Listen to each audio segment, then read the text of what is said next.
अगर आप रात में हाईवे पर गाड़ी चला रहे हैं और अचानक ईंधन खत्म हो जाए तो सोच समझकर किसी सुनसान पेट्रोल पंप पर रुकिएगा।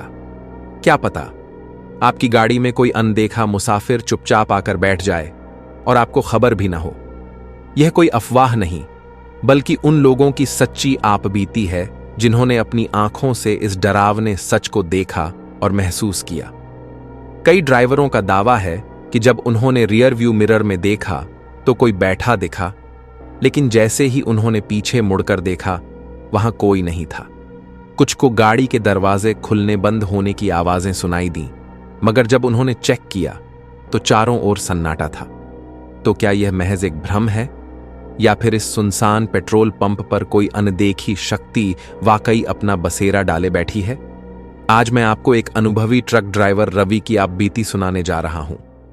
वह सालों से इस हाईवे पर गाड़ियां चला रहा था, लेकिन उस रात जो उसके साथ हुआ उसने उसकी जिंदगी हमेशा के लिए बदल दी। रवि की वो डरावनी रात जब उसके ट्रक में एक अनजान सवारी बैठी थी, पर दरवाजा कभी खुला ही नहीं था। यह घटना उत्तर भारत के एक वीरान हाईवे की है, जो शहर से काफी दूर जंगलों और पहाड़ियों से घिरा हुआ था। इस हाईवे पर बहुत कम गाड़ियां गुजरती थीं, और अगर कोई रुक भी जाए तो आसपास मदद मांगने के लिए कोई नहीं था। इस हाईवे पर एक पुराना और लगभग वीरान पेट्रोल पंप था, जिसे लोग मनहूस पेट्रोल पंप के नाम से जानते थे। 15 साल पहले यहां एक भयानक हादसा हुआ था, जिसके बाद यह जगह बदनाम हो गई। हादसे में एक आदमी की रहस्यमयी मौत हो गई थी, और तभी से कहा जाता है कि उसकी आत्मा यहां भटक रही है। दिसंबर का महीना था। रात के करीब 2:30 जब रवि और शेखर अपने ट्रक से एक सुनसान हाईवे पर सफर कर रहे थे। ठंडी हवा बहुत तेज चल रही थी और पूरी सड़क वीरान थी। चारों तरफ घना कोहरा था, जिससे विजिबिलिटी बहुत कम हो गई थी। अचानक रवि को एहसास हुआ कि ट्रक का डीजल खत्म होने वाला है। उसने शेखर से कहा, हमें जल्द ही कोई पेट्रोल पंप ढूंढना होगा, वरना मुश्किल हो जाएगी। शेखर ने गूगल मैप देखा और बताया, सर, आगे करीब 5 किलोमीटर दूर एक पुराना पेट्रोल पंप है। रवि ने थोड़ा सोचा और फिर ट्रक उस दिशा में मोड़ दिया। जब वे पेट्रोल पंप के करीब पहुंचे तो माहौल बेहद अजीब था। यह एक बहुत पुराना पेट्रोल पंप था। चारों ओर घना अंधेरा था। सिर्फ एक बल्ब जल रहा था, जो हल्की हल्की रोशनी दे रहा था। वहां कोई और गाड़ी नहीं थी। सब कुछ बिल्कुल सुनसान और वीरान लग रहा था। जैसे ही उन्होंने ट्रक रोका, एक बूढ़ा चौकीदार लाठी लेकर उनकी तरफ आया। उसकी आंखें अंदर ढंसी हुई थीं और उसका चेहरा ऐसा लग रहा था जैसे वह बहुत सारी रातों से सोया न हो। वह धीरे से बोला, तुम लोग यहां क्यों आए हो? रवि ने कहा, हमारा डीजल खत्म हो रहा है, हमें भरवाना है। चौकीदार ने गहरी सांस ली और कहा, यहां रात के समय कोई नहीं रुकता, तुम लोगों को आगे चले जाना चाहिए। शेखर थोड़ा डर गया, लेकिन रवि हंसते हुए बोला, बाबा, हमें डराओ मत, डीजल भरो और हमें जाने दो। चौकीदार ने उनकी बात सुनी और धीरे धीरे डीजल भरने लगा। तभी अचानक वहां की हवा और ठंडी हो गई। शेखर को ऐसा महसूस हुआ जैसे कोई उनके आसपास खड़ा है। जैसे ही ट्रक का टैंक भर गया, रवि ने चौकीदार को पैसे दिए और जल्दी से ट्रक स्टार्ट किया। लेकिन जैसे ही उन्होंने वहां से निकलने के लिए ट्रक बढ़ाया, रवि को रियर व्यू मिरर में कुछ दिखा। पीछे की सीट पर कोई बैठा था। रवि के चेहरे का रंग उड़ गया। शेखर ने भी जब मिरर में देखा तो उसकी सांसें तेज हो गईं। पीछे की सीट पर एक आदमी बैठा था, लेकिन उसका चेहरा नजर नहीं आ रहा था। शेखर घबरा गया और जल्दी से पीछे मुड़कर देखने लगा, लेकिन वहां कुछ नहीं था। लेकिन मिरर में वह अब भी था। रवि का गला सूख गया। उसने झटके से ब्रेक मारा और ट्रक सड़क के किनारे खड़ा कर दिया। तूने देखा? शेखर तेज सांस लेते हुए, हां भैया, मिरर में कोई बैठा था, लेकिन जब मुड़कर देखा तो कोई नहीं था। रवि ने तुरंत टॉर्च निकाली और ट्रक के पीछे झांका, लेकिन वहां सिर्फ खाली सीट थी।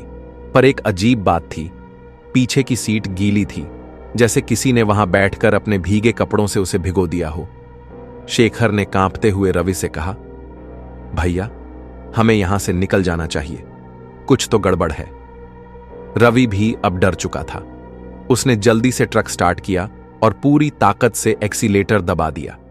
लेकिन जैसे ही ट्रक आगे बढ़ा, गाड़ी के अंदर हल्की हल्की फुसफुसाने की आवाजें आने लगीं। रुको, मत जाओ, मुझे ले चलो। शेखर की हालत खराब हो गई। उसने डरते हुए रवि का हाथ पकड़ लिया। भैया, ये आवाजें कहां से आ रही हैं? रवि कुछ बोलने ही वाला था कि अचानक धड़ाम से एक जोरदार झटका लगा और ट्रक जोर जोर से हिलने लगा, जैसे किसी ने पीछे से उसे पकड़ लिया हो। रवि ने घबराकर गियर बदला और ट्रक की रफ्तार तेज कर दी, लेकिन ट्रक भारी होता जा रहा था, जैसे किसी ने उसे पीछे से पकड़ रखा हो। तभी अचानक ट्रक की खिड़की पर किसी ने जोर से खटखटाया। रवि और शेखर दोनों ने एक दूसरे की तरफ देखा। खिड़की के बाहर कुछ नहीं था, पर ट्रक के शीशे पर हाथों के गीले निशान दिख रहे थे। शेखर हिम्मत करके खिड़की के बाहर झांकने ही वाला था कि कुछ भारी चीज ट्रक के ऊपर गिर गई। अब तो दोनों की हालत खराब हो गई। रवि ने ट्रक रोकने की कोशिश की, लेकिन ब्रेक काम नहीं कर रहे थे। शेखर जोर से चिल्लाया, भैया, कुछ तो हमारे साथ ट्रक में चढ़ चुका है। रवि ने घबराकर हनुमान चालीसा पढ़ना शुरू कर दिया, और तभी रियर व्यू मिरर में वही परछाई फिर से दिखी, लेकिन इस बार उसका चेहरा साफ साफ दिख रहा था। भैया, देखो मत, देखो मत, शेखर जोर से चिल्लाया। रवि ने जैसे ही मिरर से नजर हटाई, एक भारी चीख पूरे ट्रक में गूंज उठी। तुम बच नहीं सकते। अचानक ट्रक पूरी ताकत से हिलने लगा, जैसे कोई उस पर कूद रहा हो। शेखर ने कहा, भैया, कुछ भी हो, बस ट्रक मत रोकना। रवि ने पूरी ताकत से ट्रक को दौड़ाना शुरू कर दिया। अचानक कोई ट्रक से कूदकर नीचे गिर गया, और जैसे ही रवि ने मिरर में देखा, पीछे की सड़क पर एक सफेद साया पड़ा था, लेकिन कुछ ही सेकंड में वह गायब हो गया। रवि और शेखर ने ट्रक को नहीं रोका और लगभग 10 किलोमीटर आगे जाकर एक ढाबे पर रुके। ढाबे के मालिक ने उनकी हालत देखी और पूछा, क्या हुआ भाई, तुम दोनों के चेहरे का रंग क्यों उड़ा हुआ है?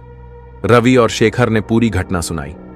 ढाबे के मालिक ने गहरी सांस ली और कहा, तुम लोग बहुत किस्मत वाले हो कि बच गए। रवि ने कांपती आवाज में पूछा, मतलब? वो क्या था? ढाबे का मालिक बोला, 15 साल पहले उस पेट्रोल पंप पर एक आदमी की लाश मिली थी। वह एक ट्रक ड्राइवर था जो वहीं रुका था। सुबह जब लोग आए तो उसकी गर्दन टूटी हुई थी, लेकिन कोई निशान नहीं था कि उसने खुदकुशी की हो या किसी ने मारा। उसके बाद से जिसने भी वहां रात में गाड़ी रोकी, उसने अपने वाहन में किसी को बैठा हुआ महसूस किया, और कई तो आज तक लापता हैं। रवि और शेखर एक दूसरे को देखने लगे। ढाबे के मालिक ने आगे कहा, तुम लोग भाग्यशाली हो कि बच गए, लेकिन अगली बार उस हाईवे से गुजरने से पहले हनुमान चालीसा पढ़ लेना और रात में वहां रुकने की गलती मत करना। रवि और शेखर के शरीर में सिरहन दौड़ गई। वे रात भर सो नहीं पाए और सुबह होते ही वहां से निकल गए।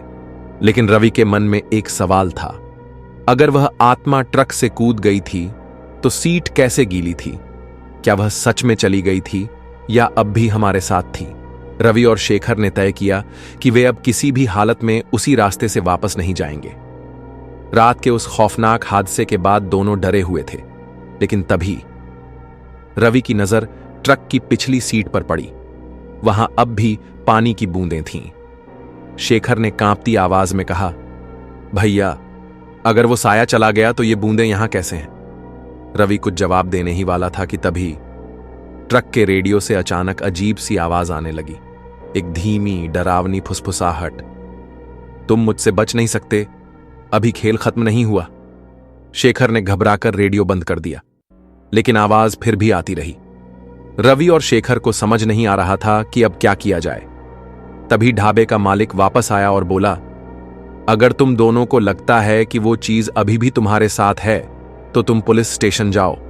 वहां के इंस्पेक्टर इस इलाके के बारे में सब जानते हैं। रवि और शेखर को यही सही लगा। उन्होंने पुलिस स्टेशन जाने का फैसला किया, लेकिन रास्ते में ट्रक अपने आप बंद हो गया। रवि ने चाबी घुमाई, लेकिन इंजन स्टार्ट नहीं हुआ। शेखर ने मोबाइल निकाला तो देखा बैटरी अचानक 5% रह गई थी, जबकि थोड़ी देर पहले 80% थी। रवि ने झुंझलाकर कहा, यह सब क्या हो रहा है? तभी ट्रक के मिरर में कुछ हलचल हुई। वही परछाई फिर से दिखी।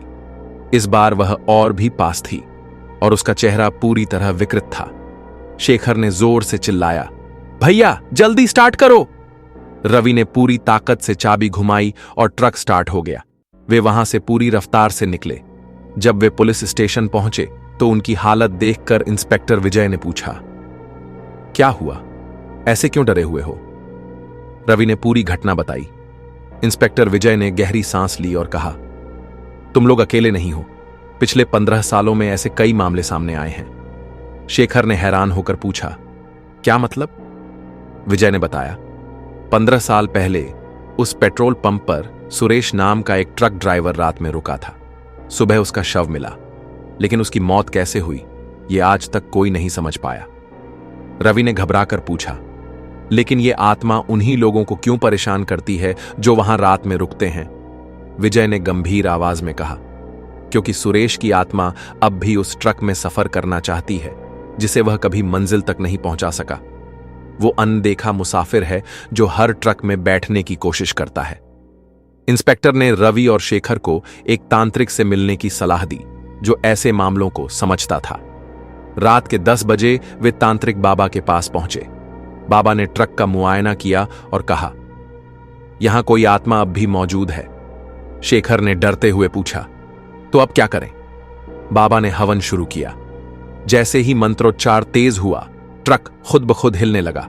तभी ट्रक के शीशे पर अचानक वही गीले हाथों के निशान उभर आए और फिर एक खौफनाक आवाज आई, तुम मुझे यहां से नहीं निकाल सकते, मैं यहीं रहूंगा।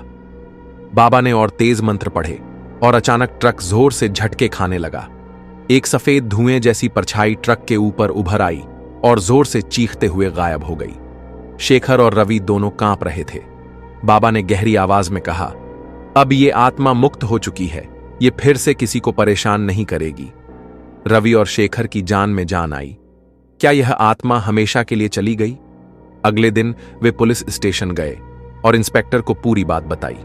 विजय ने राहत की सांस ली और कहा, अगर यह आत्मा मुक्त हो चुकी है तो अब शायद इस रास्ते पर डरावनी घटनाएं नहीं होंगी। रवि और शेखर ने एक दूसरे को देखा, लेकिन तभी ट्रक की पिछली सीट पर पड़े कांच के छोटे टुकड़े पर एक गीला निशान दिखा। रवि और शेखर ने डर से एक दूसरे की ओर देखा।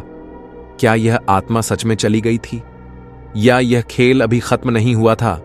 रवि और शेखर की यह खौफनाक रात भले ही खत्म हो गई थी, लेकिन जो कुछ उन्होंने देखा और महसूस किया वह उन्हें ताउम्र याद रहेगा। क्या सच में आत्माएं इस दुनिया में भटकती हैं? यह कहानी हमें सोचने पर मजबूर कर देती है कि कभी कभी जो हम देख नहीं सकते वह भी हमारे आसपास हो सकता है। भारत में ऐसी कई सड़कें और वीरान इलाके हैं जहां लोगों ने अजीबोगरीब घटनाएं महसूस की हैं। कुछ का मानना है कि यह सिर्फ वहम होता है, तो कुछ इसे किसी अनसुलझे रहस्य से जोड़ते हैं। लेकिन सवाल वही है, अगर यह सब बस एक कहानी है तो हर बार वही पेट्रोल पंप और वही रहस्यमयी घटना क्यों दोहराई जाती रही?